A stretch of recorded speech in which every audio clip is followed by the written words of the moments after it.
এই সরকারের প্রথম বুলডোজারের জবাব নওশাদ সিদ্দিকী দিয়েছে, বিকাশ রঞ্জন ভট্টাচার্য দিয়েছে। ফলতার নির্বাচনে পুষ্পা ঝুঁকেগা নেহি, জাহাঙ্গীর খান বিজেপির কাছে আত্মসমর্পণ করেছে। No voter no vote, Mamata Banerjee শোনেনি, তার পতন ঘটেছে। বুলডোজার চলুক আর যাই চলুক, মানুষ শেষ কথা বলবে। আজকে যারাই বুলডোজার চালাবে তারা সরকারে থাকবে না আগামী দিনে, আর সঠিক কাজ করলে, ন্যায্য কাজ করলে সরকার থাকবে। যত তৃণমূল ফাউল করবে রাস্তার বাইরে আমরা বার করে দেব। আজকে গণতান্ত্রিক অধিকারের রক্ষার লড়াইয়ে তৃণমূল মাঠের বাইরে। আজকে 80টা বিধায়ক তারা কোথায়? তারা রাস্তায় নেই কেন? বিজেপির কাছে আত্মসমর্পণ করছে, এমএলএ এমপিরা বিজেপির কাছে আত্মসমর্পণ করছে। এটা সম্পূর্ণ নাটক করে, ভাউতাবাজি করে, বিজেপির হাতে তামাক খেয়ে, আরএসএস এর হাতে তামাক খেয়ে রাজ্যটা, সেটা বাংলার মানুষ রায় দেবে, বাংলার মানুষ বিচার করবে।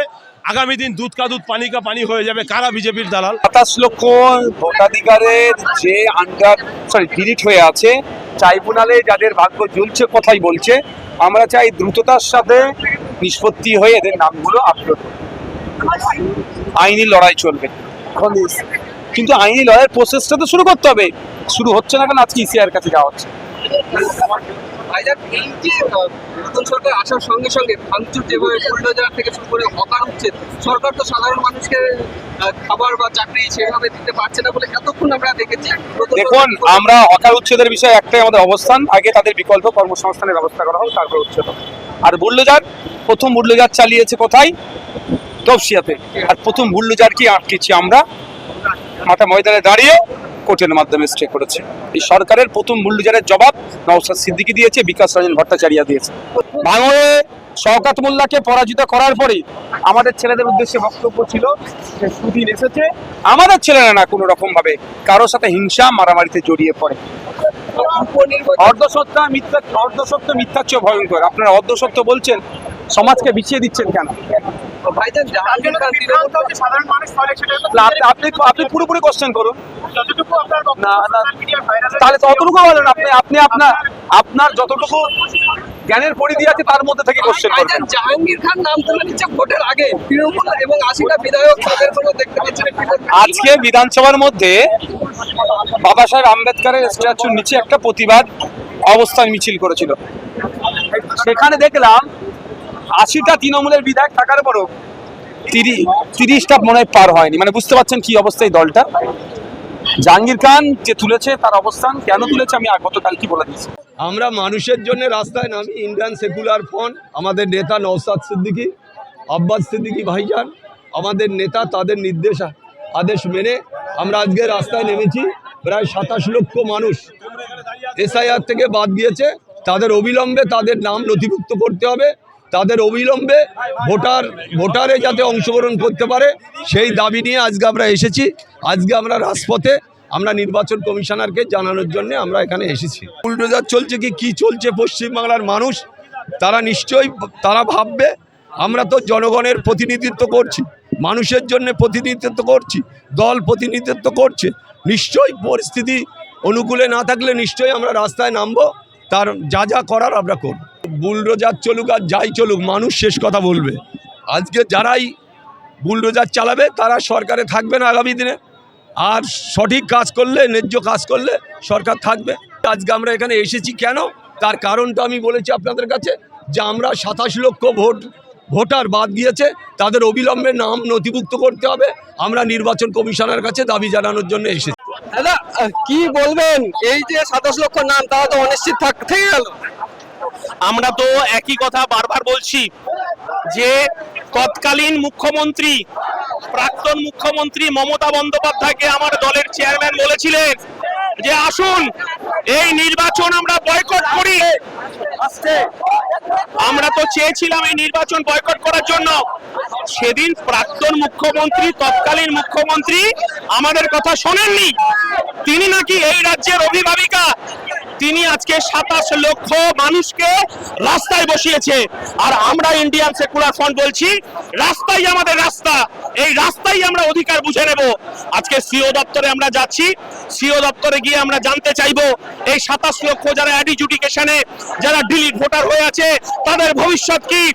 এবং রাজ্য সরকার যেভাবে বুলেটিন দিচ্ছে যে যারা সরকারি প্রকল্প পেয়েছে তাদের সরকারি প্রকল্প ফেরত দিতে হবে, মানুষকে আত্মহত্যার দিকে পাঠিয়ে দেওয়া হচ্ছে, যার কারণে আজকে সিওর কাছে যাচ্ছি। আর আপনারা বিজেপির বি টিম বলছেন আমাদেরকে, আজকে বিজেপি বি টিম কারা প্রমাণ করে দিচ্ছে, আজও প্রমাণ করে দিয়েছে। ফলতার নির্বাচনে পুষ্পা ঝুঁকেগা নেহি, জাহাঙ্গীর খান বিজেপির কাছে আত্মসমর্পণ করেছে, আর আমরা রাজপথে নেমে মানুষের অধিকার ফেরতের রক্ষার লড়াই আমরা আছি। আমরা বলেছিলাম যে আমার দলের চেয়ারম্যান পশ্চিম বাংলার রেফারি করবে, আর ফুটবল খেলোয়াড় নয়, ওরা খেলা হবে। আর নির্বাচনের আমরা আগে বলেছিলাম যে আমরা রেফারি হব, যত তৃণমূল ফাউল করবে রাস্তার বাইরে আমরা বার করে দেব। আজকে গণতান্ত্রিক অধিকারের রক্ষার লড়াইয়ে তৃণমূল মাঠের বাইরে। আজকে 80টা বিধায়ক তারা কোথায়? তারা রাস্তায় নেই কেন? বিজেপির কাছে আত্মসমর্পণ করছে, এমএলএ এমপিরা বিজেপির কাছে আত্মসমর্পণ করছে। গরিব, পিছিয়ে পড়া, আদিবাসী, দলিত মানুষের অধিকার রক্ষার লড়াইয়ে আমাদের নওশাদ সেনা, ইন্ডিয়ান সেকুলার ফ্রন্ট রাস্তায় থাকবে। দেখুন, আমরা বারবার বলেছি, ভোটের পরে উত্তরপ্রদেশের বুলডোজার পলিটিক্স এই বাংলায় আমদানি করেছে। এই বাংলাকে চেনে না যারা, আজকে বুলডোজার নিয়ে এসেছে এই বাংলায়। আমার দলের চেয়ারম্যান, ভাঙড়ের বিধায়ক তপসিয়াতে বুলডোজারের সামনে দাঁড়িয়েছে। তারপরেও যদি বিজেপি সরকার শিক্ষা না নেয়, তাহলে লাখো নওশাদ সেনা, ইন্ডিয়ান সেকুলার ফ্রন্ট বুলডোজারের সামনে দাঁড়াবে গরিব মানুষের অধিকার রক্ষার লড়াই। আমি তাপস ব্যানার্জি, ইন্ডিয়ান সেকুলার ফ্রন্টের স্টেট কমিটির ভাইস প্রেসিডেন্ট, উত্তর চব্বিশ পরগনা জেলা সভাপতি। 27 লক্ষ নাম বাদ গেছে। আমরা তো বলেছিলাম no voter no vote. Mamata Banerjee শোনেনি, তার পতন ঘটেছে। তো আমরা তো সেই 27 লক্ষ মানুষের জন্য লড়াইতে থাকবো। আমরা তো নির্বাচনী পলিটিক্স করতে রাজনীতিতে আসিনি। আমরা এসেছি আমাদের সমাজ পরিবর্তন। তা সমাজ পরিবর্তন করতে গেলে যে একটা 18 বছরের ভোটার এখানে ভোটার দিয়ে আসছে বয়স থেকেই, সে বাতিল হয়ে গেল, নাম সে ভোট দিতে পারলো না, তাহলে সরকারটা তো অবৈধ। একটা মা আমার সে মুসলিম হওয়ার অপরাধে তার নাম বাদ হয়ে যাবে। 2002 সালে নাম থাকা সত্ত্বেও তার অপরাধ কি সে মুসলিম করে জন্মগ্রহণ করেছে? এটা কোন দেশ? এ কোন সংবিধান? তার বিরুদ্ধে রাস্তায় নামা হয়েছে। যতদূর পর্যন্ত এই আমরা নামগুলো না তুলতে পারছি, ততক্ষণ পর্যন্ত আমরা লড়াইতে থাকবো। একটাই পথ আমাদের। 27 লক্ষ মানুষের যে নাম বাদ গেছে, তাদের পাশে নওশাদ সিদ্দিকী সাহেব এসে দাঁড়িয়েছেন। কিন্তু বাংলার মানুষ, বাংলার জনগণ, দলিত, মুসলিম, আদিবাসী 15টা বছর মমতা ব্যানার্জি সরকারের পাশে ছিলেন। মমতা ব্যানার্জি সরকার কেবলমাত্র ভোটার হিসাবে ব্যবহার করেছে, কোনো মানুষের পাশে থাকেনি। প্রতিশ্রুতি দিয়েছিলেন, দিয়ে মানুষকে ধোঁকা দিয়েছে। এসআইআর করতে দেবো না বলেছিলেন মমতা ব্যানার্জি, কিন্তু কেন্দ্র সরকারের সঙ্গে যৌথভাবে প্ল্যান করে এসআইআর করিয়েছেন আমার রাজ্যে। ওয়াকফের আইন মানব না বলেছিলেন, ওয়াকফের আইন আমার রাজ্যে লাগু হয়েছে। মমতা ব্যানার্জি সরকার বিজেপি সরকারের সঙ্গে সহযোগিতা করে এই কাজটা করেছে। পদে পদে বাংলার মানুষকে ঠকিয়েছে। তারপরেও 2026-এ বাংলার মানুষ, কিছু মানুষ 80টা এমএলএ মমতা ব্যানার্জিকে দিয়েছে। দেওয়ার পরেও তারা গর্তে ঢুকে বসে আছে। যারা নওশাদ সিদ্দিকীকে দালাল বলেছিল, বেশ কিছু মানুষ নওশাদ সিদ্দিকীর উপরে ভরসা করেননি, কিন্তু যারা ভরসা করেছে এবং যারা ভরসা করেননি, প্রত্যেকের পাশে নওশাদ সিদ্দিকী ভোটের আগে ছিলেন, এখনও আছে। যাদের নাম কাটা গেছে তাদের জন্য নওশাদ সিদ্দিকী আজকে মাঠে নেমেছে। বাংলার মানুষকে আমি ভাবতে বলবো, কাদের প্রতি আপনারা ভরসা করলেন? আইনের সহযোগিতা নেন, নওশাদ সিদ্দিকীর পাশে আসুন, মাথা তুলে বাঁচতে পারবেন। এটুকু আমি বলতে পারি। এখান থেকে আমাদের দলের চেয়ারম্যান নওশাদ সিদ্দিকী সাহেব আসবেন। আজকে কর্মসূচিটা শেষ হওয়ার পরে আবার চেয়ারম্যান যেটা বার্তা দেবে সেটা আমরা পালন করব। বাংলার মানুষকে অনুরোধ করব, একটা এমএলএ নওশাদ সিদ্দিকী, একবার ভেবে দেখুন, যেখানেই অন্যায় হয় সেখানে নওশাদ সিদ্দিকী গিয়ে দাঁড়ায়। দিকে দিকে বিজেপি গভর্নমেন্ট কোথায় বুলডোজার চালাচ্ছে, আজানের বিরুদ্ধে আইন পাস করছে, যত রকমের কাজ করছে। মমতা ব্যানার্জি চুপ করে বসে আছে কেন? উনি এমএলএ এমপির পদ থেকে, ওনার যিনারা এমপি পদে আছে, এমএলএর পদে আছে, উনি চিফ মিনিস্টার ছিলেন, পদ থেকে সরে গেছেন। ওনার কি সব দায়বদ্ধতা শেষ হয়ে গেছে? ওনার এমএলএরা, ওনার দলের নেতারা, এমপিরা আজকে কোথায়? বাংলার মানুষকে প্রশ্ন করতে বলবো, তারা আজকে কোথায়? তারা মানুষের পাশে নেই কেন? নওশাদ সিদ্দিকী মানুষের পাশে আসে। অনুরোধ করবো, নওশাদ সিদ্দিকীর পাশে আসুন, এসে নিজেরা নিজেদের অধিকারটা বুঝে নেন। বিচার পায় না পায় সেটা পরের ব্যাপার, আন্দোলন করতে হবে। আমরা তো আশা রাখবো, আমরা ভারতবাসী, দেশ আমাদের, দেশের সংবিধান আমাদের, আইন আমাদের, পুলিশ প্রশাসন আমাদের। আমরা তো বিচারের আশা করব, আমরা আশা রেখেছি বিচার পাবো। যদি না বিচার পাওয়াই, আমরা বিগত দিনে সরকারের বিরুদ্ধে যেরকম লড়াই ছিল, এ সরকারের বিরুদ্ধে লড়াই হবে, গণতন্ত্রের পদ্ধতিতে আইন মেনে লড়াই হবে। বিচারের আশা তো আমরা রেখেছি, বিচার পাবো, আইনকে সামনে রেখে লড়াই হবে। আফতাব মোল্লা। এটা সম্পূর্ণ নাটক করে, ভাঁওতাবাজি করে, বিজেপির হাতে তামাক খেয়ে আরএসএসের হাতে তামাক খেয়ে রাজ্যটা, সেটা বাংলার মানুষ রায় দেবে, বাংলার মানুষ বিচার করবে। আগামী দিন দুধ কা দুধ পানি কা পানি হয়ে যাবে কারা বিজেপির দালাল। আমরা এই ভোটের আগেও বলেছিলাম যে আগে ভোটার তারপরে ভোট। আজকেও বলছি কেন ভোট হলো তার দাবিতে আমরা আজকের রাজপথে। নির্বাচন কমিশনারকে জবাব দিতে হবে। নির্বাচন কমিশনার বলবেন যে কেন কি জন্য তিনি ভোট করলেন।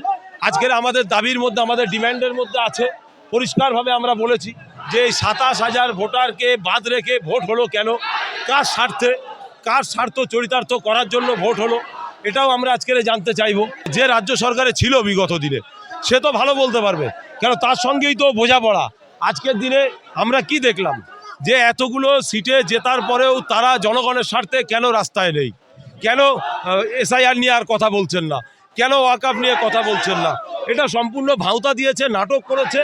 এটা বাংলার জনগণ আজকের বুঝতে পারছে। বুলডোজারের গভর্নমেন্ট তো চলে না, দেশ সংবিধান মোতাবেক চলবে। অতএব এই সংবিধানের রাইট অনুযায়ী দেশ চলবে, আইন মোতাবেক দেশ চলবে। আজকের যারা বুলডোজারের রাজ চালাতে চাইছে, আজকের তৃণমূল কোথায়? আমরা বলতে চাইছি তৃণমূল কোথায়? ওই বুলডোজারের সামনে তো বিধায়ক নওশাদ সিদ্দিকী দাঁড়িয়েছেন, ওই বুলডোজারের সামনে তো লড়াই করছেন, আন্দোলন করছেন দেশের স্বার্থে, দেশের জনগণের স্বার্থে।